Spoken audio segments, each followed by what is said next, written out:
Good afternoon, everybody. We're back at you with another one of our Explore the Book of Life web series books. And I wanted to dive into a chapter we haven't really discussed, which is relationships. And, when I was studying underneath one of my original four mentors, who I don't follow anymore, since it's all about this to them, he did, though, give some really good pointers, most of which I still follow and added onto in the Book of Life. And those pointers, okay, I don't want to dive deep into what we've already been doing, which is explaining that we're all energy and energy flows through us, right? The physical realm is an illusion, right? Us and the plants and the animals all vibrate on 532 hertz. When we die, our body still lets off a heat signature. We are energy. And our mind directs this energy, our thoughts, right? Our paradigms. And this is all quantum physics and advanced psychology.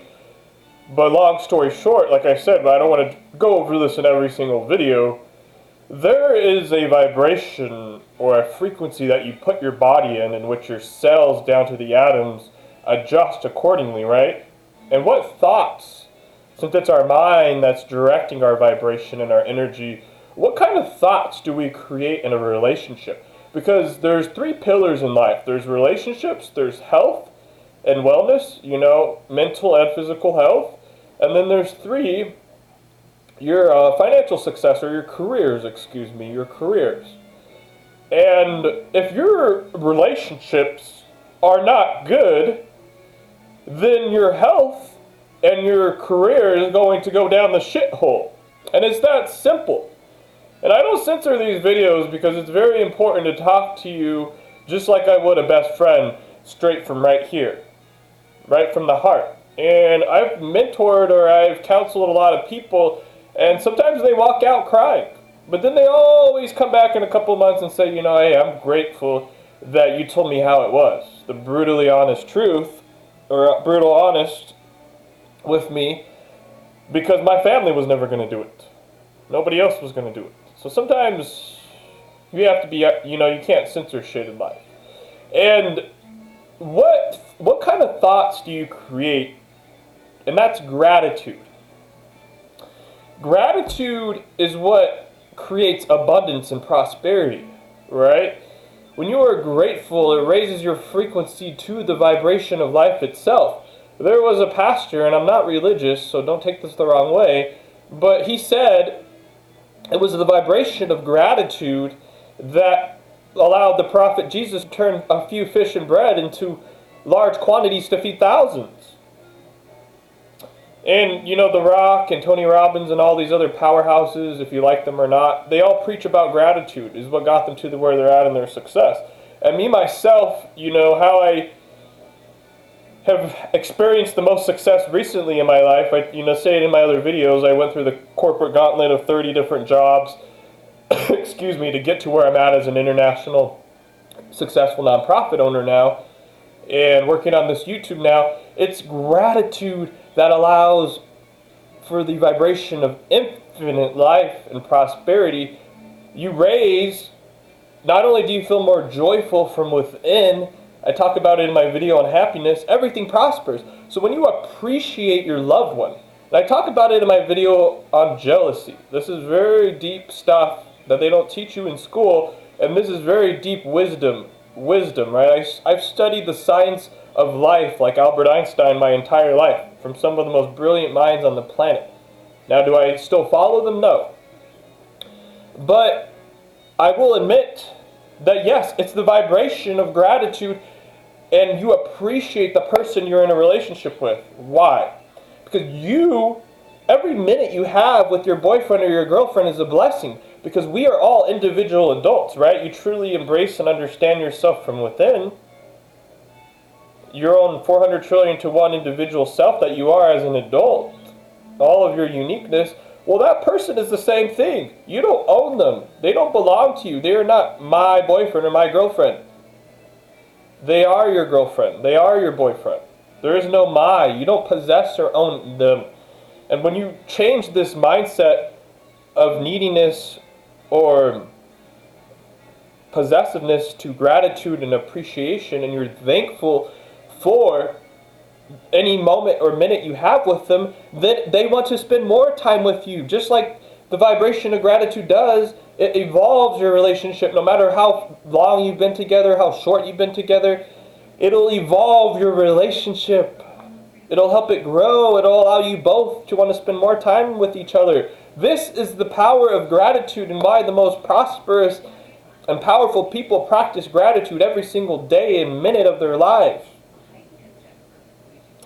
It's why when all I had was a bike in my friend's apartment at the time, rock bottom, walking out of the ghettos of Mexico, who smoked pot every day and he had a drink just to get to work at the airport, I was riding my bike down the street singing. I was happy. How?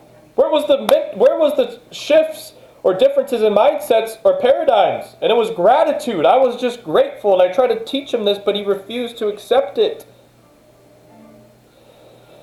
And relationships are no different. Relationships are no different. Apply gratitude to your relationship. And two, what does gratitude do? It brings aliveness. Your relationship is alive again. It's not boring like, oh, hey, honey, another day with you. No! When you are grateful, like, I appreciate that she's deciding, that this amazing soul is deciding to spend another day with me. Oh my goodness, there's aliveness in the relationship. It's like you're just on the first date all over again. And two, surprises. How do you keep a relationship bubbling? Uncertainty and certainty are the most powerful forces when it comes to relationships and building relationships. Surprise them. When they come home from work, surprise them with their favorite candy, some roses. It doesn't have to be your anniversary. This is the love of your life. This is the person that's deciding to stay committed to you because you're that special to them. Surprise them with some roses. Surprise them with their favorite candy. It doesn't have to be your anniversary. At night, when you're watching Netflix or you're chilling out on the bed or couch, give them a massage. Give them a massage out of nowhere. Buy them a ticket to their favorite movie that just came out. Go together. Buy a dinner date to Olive Garden randomly. Red Lobster, somewhere. Surprise them. Be grateful and watch your relationship. I mean, it'll be like your first date times 100. It'll be like falling in love all over again. Do not forget how you met each other. People always ask you, how did you guys meet? Well, every time you tell the story, add more juices to it. Make it more juicier. Add more emotions. Add more passion to the story. Be more vulnerable. Tell the story of how you met. Evolve it every single time you tell it. Bring back a specific memory that you forgot to tell the last person. These are the 3 pointers that we're at right now. But wait, there's more! Billy Mays here!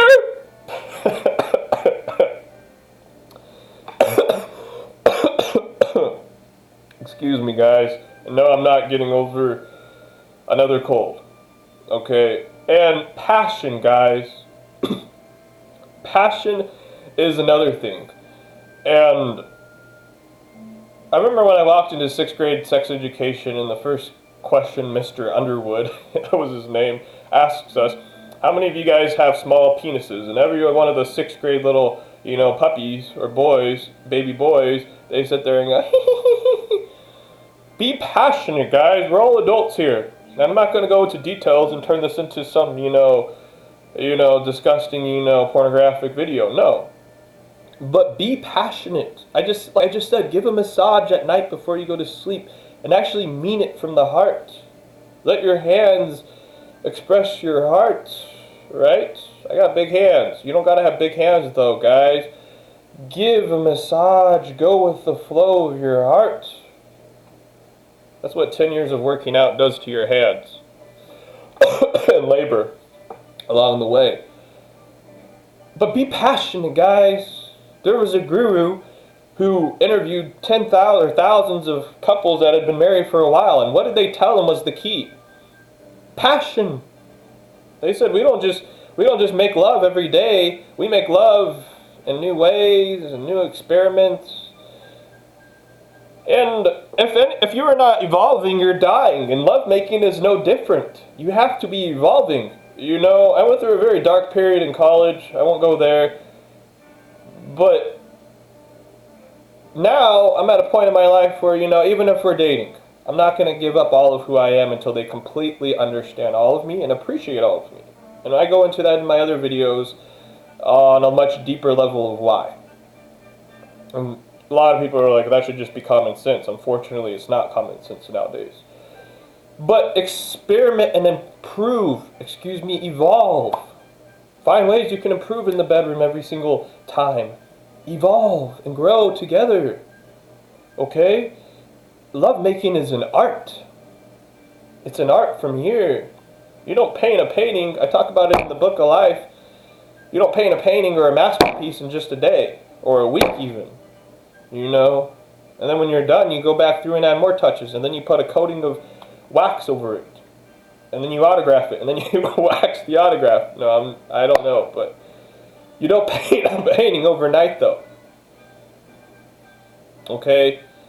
These are the 4 keys, guys. I am not without a single doubt, because I've seen these work in not only my relationship, I've seen these work in other people's relationships night and day. And it's because when I've studied the mind and energy my entire life, or psychology and quantum physics and the science of life or the universe, it supports this energy of gratitude, aliveness. Tell the story of how you met every single time and prove it. Surprise them. Oh my God, if you want to bring a relationship back to life, start throwing out surprises. And if you don't have the funds right now, then get creative. Right? When you have to go buy dinner for the week or the day, buy their favorite meal still. You still have to cook, right? Even if it's fast food, go to their favorite fast food place and buy that. Surprise them. And whatever you give out is going to come back to you. Your significant other doesn't even have to watch this video. Practice all 4 of these practices and watch them start to return some of it to you. It might not happen right away, but when they catch on, watch it. And if you truly understand and love each other and you went down that route first, then these 4 things will be like, oh my God, take you to cloud 9, and you deserve it. And I despise the word perfect. There is no such thing as a perfect relationship. The only thing that is missing is the understanding, the knowledge. Knowledge is power. The knowledge that I just gave you on how to have this perfect relationship that was once a picture-perfect relationship. Now you can have it through understanding and knowledge. Now practice it, guys. Have a great day, everyone. God bless all of you beautiful souls in abundance and prosperity.